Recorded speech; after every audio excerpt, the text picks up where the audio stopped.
दोस्तों नमस्कार, मैं मनोज कुमार शर्मा आजाद हिंद आवाज न्यूज के लिए आपके बीच में एक बार फिर हमेशा हिंदुस्तानी की नजर लगी रहती है सुप्रीम कोर्ट की तरफ कि सुप्रीम कोर्ट के क्या निर्णय आएंगे। सीजेआई डीवाई चंद्रचूड़ कौन से निर्णय ऐसे लेने वाले हैं कि जो देश के लिए भले होंगे, लेकिन आश्चर्य की बात होती है कुछ निर्णय ऐसे आते हैं कि जो दिल को हल्कान कर देते हैं और कुछ ऐसे निर्णय आते हैं जो परेशान कर देते हैं। ऐसे कौन से निर्णय हैं डीवाई चंद्रचूड़ के जो थोड़ा सा व्यंग्य और कॉमेडी भी कर देते हैं और कॉमेडी के पीछे छुपे राजनीतिक व्यंग्य को भी स्पष्ट कर देते हैं। जी हां, आज सुप्रीम कोर्ट में वो हुआ जो होना ही था, उसकी कोई मिसाल नहीं दी जा सकती। ऐसे व्यक्ति के बारे में जो चीफ जस्टिस ऑफ इंडिया रह चुके हैं, रंजन गोगोई के बारे में। जी हां, वहां एक याचिका डाली गई थी रंजन गोगोई के खिलाफ। वहां वकील मराठी था, तो वो या मिलर्ड बोल रहा था। डीवाई चंद्रचूड़ ने उसे झाड़ दिया, बोले वे कॉफी शॉप नहीं है भाई, है थोड़ा सा ढंग से बात कीजिए।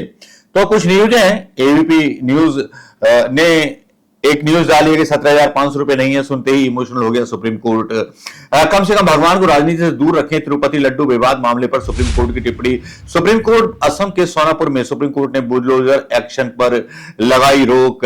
जागरण लिखता है गरीबों को चलते नहीं भर पाया था, भी सुप्रीम कोर्ट ने मजदूर के बेटे को दिलाया आईआईटी में एडमिशन। तिरुपति लड्डू जरूर देवताओं को राजनीति से दूर रखा जाए, आज तक ने भी छापा है और तिरुपति ने भी, मतलब जी न्यूज ने भी छापा। जी न्यूज ने असम में 45 घर पर बुलडोजर चलाना पड़ा भारी, सुप्रीम कोर्ट का बड़ा एक्शन, दे दिया आदेश, ये भी डाला है। ये आप देख सकते हैं खबरों की रोशनी में जो खबरें डाली गई हैं, जो मोस्ट लेटेस्ट खबर हैं वो पहले हम डालते हैं, फिर उनका विश्लेषण करते हैं। और कुछ खबरें देख लेते हैं जो आई गई हैं, रंजन गोगोई से वाबस्ता रखती हैं। Top stories of supreme court, जिसमें दैनिक भास्कर दावा करता है वकील के आया बोलने पर सीजीआई नाराज हो गए, बोले यस कहिए ये कोर्ट का भी शौक नहीं। डांट सुनकर के वकील बेचारा मराठी बोलने लगा। न्यूज 18 हिंदी लिखता है बर्दाश्त नहीं करेंगे, सीजेआई चंद्रचूड़ के सामने आया पूर्व सीजेआई का केस, देखते ही बोले आप लिखित में दें। न्यूज 24 लिखता है काहे जा रहा यस की जगह यह सुनकर भड़क गए सीजेआई चंद्रचूड़, मराठी में दिया जवाब। सुप्रीम कोर्ट ने पूर्व लॉ लैंड लिखता है सुप्रीम कोर्ट ने पूर्व सीजेआई रंजन गोगोई के खिलाफ जनहित याचिका को अनुचित करार देते हुए खारिज कर दिया। लेट सलाई लिखता है देखिए खबर है, पूर्व प्रधान न्यायाधीश रंजन गोगोई के खिलाफ जांच संबंधी याचिका पर न्यायालय पर जो था अनुचित करार दे दिया गया। लेकिन चलिए पहले शुरू करते हैं कि रंजन गोगोई का मामला क्या है। रंजन गोगोई जिनके बारे में सब जानते हैं कि एक बार वो सरकार के खिलाफ बैठ गए थे, मतलब राइट ऑफ स्पीच को लेकर के। जी हां, तो वो खबर थोड़ा सा पढ़ के यहां सुनाना जरूरी है। सुप्रीम कोर्ट ने पूर्व सीजेआई रंजन गोगोई के खिलाफ, बागे राज्यसभा सांसद बन गए थे, वैसे गणेश आरती में तो आए थे ना सर। सुप्रीम कोर्ट ने पूर्व सीजेआई रंजन गोगोई के खिलाफ जनहित याचिका को अनुचित करार देते हुए खारिज कर दिया। सोमवार को सुप्रीम कोर्ट ने एक जनहित याचिका पर अपनी नाराजगी जारी की, जिसमें भारत के पूर्व मुख्य न्यायाधीश रंजन गोगोई को निशाना बनाया गया था। इसमें सेवा विवाद से संबंधित उनके पिछले फैसलों के लिए इन हाउस जांच कराने का अनुरोध किया गया था। सुनवाई के दौरान पुणे के एक वादी को संबोधित करते हुए मुख्य न्यायाधीश डीवाई चंद्रचूड़ ने जनहित याचिका में एक न्यायाधीश को प्रतिवादी के रूप में शामिल करने के कृत्य की आलोचना की। उन्होंने कहा कि आप एक न्यायाधीश को प्रतिवादी के रूप में लेकर जनहित याचिका कैसे दायर कर सकते हैं, कुछ गरिमा होती है। आप बस ये नहीं कह सकते मैं न्यायाधीश के खिलाफ इन हाउस जांच चाहता हूं। न्यायमूर्ति रंजन गोगोई सुप्रीम कोर्ट के पूर्व न्यायाधीश थे, मुख्य न्यायाधीश चंद्रचूड़ की टिप्पणी थी। इस तरह की याचिका के माध्यम से एक पूर्व न्यायपालिका सदस्य से पूछताछ करना अनुचित होगा। बागी ने श्रम कानून के तहत अपनी सेवाओं की समाप्ति से संबंधित अपनी पिछली याचिका को खारिज किए जाने के बाद जनहित याचिका शुरू की थी, जिसकी अध्यक्षता न्यायमूर्ति गोगोई ने अपनी सेवानिवृत्ति से रिटायरमेंट से पहले की थी। न्यायालय ने जनहित की मामले की बजाय व्यक्तिगत शिकायतों के लिए जनहित याचिकाओं के दुरुपयोग पर प्रकाश डाला। कार्रवाई के दौरान जब वादी ने अनौपचारिक रूप से पीठ को जवाब दिया, जिसमें न्यायमूर्ति जेबी पारदीवाला और मनोज मिश्रा भी शामिल थे, तो तनाव बढ़ गया। मुख्य न्यायाधीश चंद्रचूड़ ने अनौपचारिक प्रतिक्रियाओं को तीखी आलोचना करते हुए कहा ये या क्या है, या कि कॉफी शॉप है, मुझे इस या से बहुत एलर्जी है, इसकी अनुमति नहीं दी जा सकती। ये जो एक वर्ड है चीफ जस्टिस ऑफ इंडिया के, लग रहा है कि तानाशाह 5 मिनट में आकर के अपनी पर्सनैलिटी का असर डीवाई चंद्रचूड़ साहब पे छोड़ गया।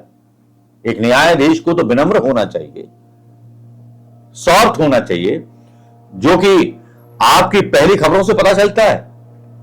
जो खबरें आपके बारे में बताई गई हैं, जो मैं बता रहा था, जिसमें आप 17,500 की फीस के लिए बिहार गवर्नमेंट को ऑर्डर देते हैं और आईआईटी में एक एडमिशन कराते हैं, आपके कौन सा चेहरा ठीक है? Milord, CJI chief justice of India सवाल करना चाहता हूं, इस जनता की अदालत में कौन सा फेस आपका है?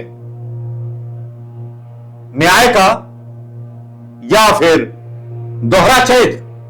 एक तरफ आप बोलते हैं एक गरीब स्टूडेंट की फीस के बारे में कि 17,500 फीस नहीं है, भरने के लिए तो इमोशनल हो जाते हैं और फिर निर्णय ले लेते हैं, गरीबी के चलते फीस नहीं भर पाया और सुप्रीम कोर्ट ने मजदूर के बेटे का आईआईटी में एडमिशन करा दिया।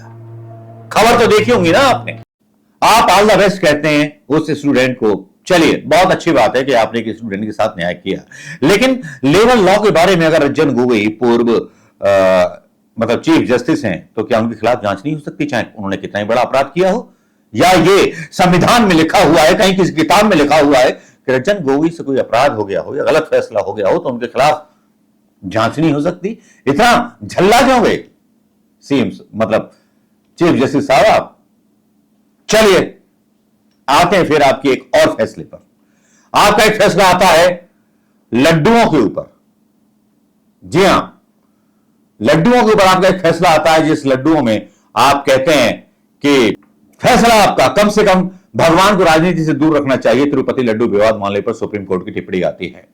सुप्रीम कोर्ट असम के सोनापुर सुप्रीम कोर्ट पे डोलर एक्शन पर जहां रोक लगाता है या अपनी संवेदनशीलता का परिचय देता है, लेकिन वहीं कुछ अपने स्टाफ के लोगों के लिए कोई मतलब एक्शन नहीं लेता। सवाल उठता है कि कम से कम भगवान को राजनीति में मत घसीटिए।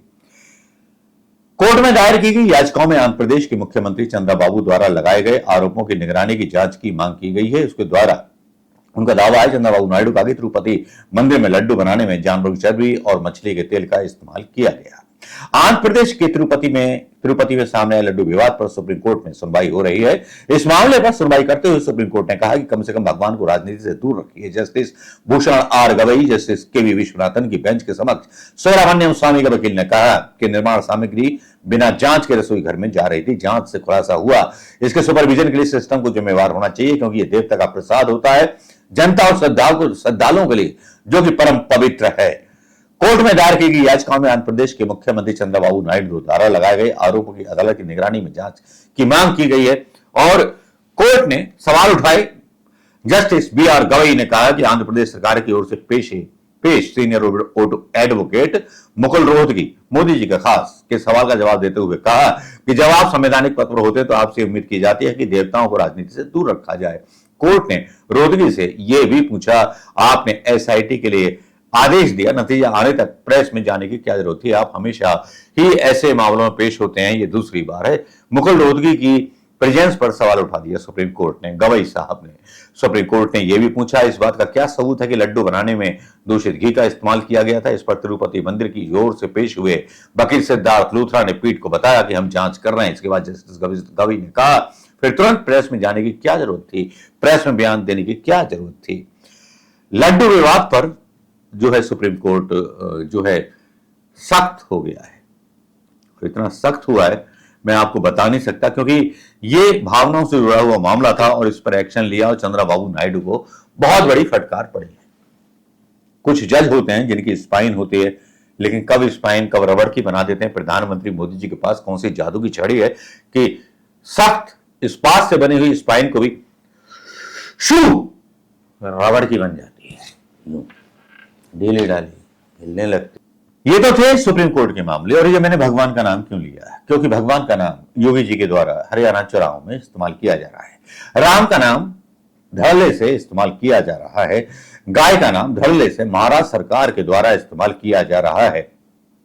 तब क्या सुप्रीम कोर्ट इस पर संज्ञान लेगा, स्वतः संज्ञान लेगा, या प्रधानमंत्री मोदी जी को उस अदालत के कटघरे में खड़ा करेगा जिस कटघरे में ऐसे लोगों को खड़ा किया जाना चाहिए जो धर्म के आधार पर सांप्रदायिक हिंसा फैलाने के लिए और बोलने के लिए, भाषण देने के लिए जिम्मेवार है? क्या इनके खिलाफ कोई कार्रवाई सुप्रीम कोर्ट या डीवाई चंद्रचूड़ की स्पाइन में दम है कि उनको करेंगे, या चुनाव आयोग को कोई आदेश देंगे कि भाई साहब थोड़ा जाग जाइए, नींद खोल लीजिए। राक्षस आ गए। दुर्गा सप्तशती में पहला पार्ट है कि दो राक्षस आ गए थे जिन्होंने वरदान मांग लगे कि वरदान मांगो, फिर मांगना पड़ा मृत्यु वरदान दो अपना। याद है ना वो राक्षस कौन से थे? इन राक्षसों की तुलना मैं बीजेपी के नेताओं से कर करके उनकी बेइज्जती नहीं करना चाहता। राक्षसों के नाम क्या क्या थे आपको मालूम होगा दोस्तों। मेरे वीडियो पर आपके रिएक्शंस आए, बहुत दिनों बाद आपने मुझे देखा है, मेरे नोटिफिकेशन शायद आप तक पहुंचे या नहीं पहुंचे, लेकिन दोस्तों शिकायत आपकी यही है कि मैं बहुत दिन बाद आया हूं। मैं बहुत पहले आ चुका हूं, सच की आवाज के साथ खड़ा हूं। हाँ, 1 साल तक थोड़ा सा डर गया था अपने परिवार के लिए। दोस्तों सुप्रीम कोर्ट में एक और जहां डीवाई चंद्रचूड़ डांट पिला देते हैं और गोगोई जी का साथ देते हैं, वह लड्डू पर बयान आता है कि भगवान को राजनीति में मत घसीटो, वहीं बीजेपी जो है आजकल भगवान राम के नाम पर वोट मांग रही है। मैं बोलता हूं कि अगर ये बीजेपी ये बोलती कि हमने हिंदुओं को इतने रोजगार दे दिए, इतने हिंदुओं को हमने मतलब आधार दे दिया, तो इतना ज्यादा गाना गाने की जरूरत ना पड़ती, ना तो गौ माता को महाराष्ट्र में राज्य माता घोषित करने की जरूरत पड़ती, और ना भगवान राम का नाम और रोम का नाम और इटली का नाम लेने की जरूरत योगी जी को पड़ती। नमस्कार, जय हिंद दोस्तों।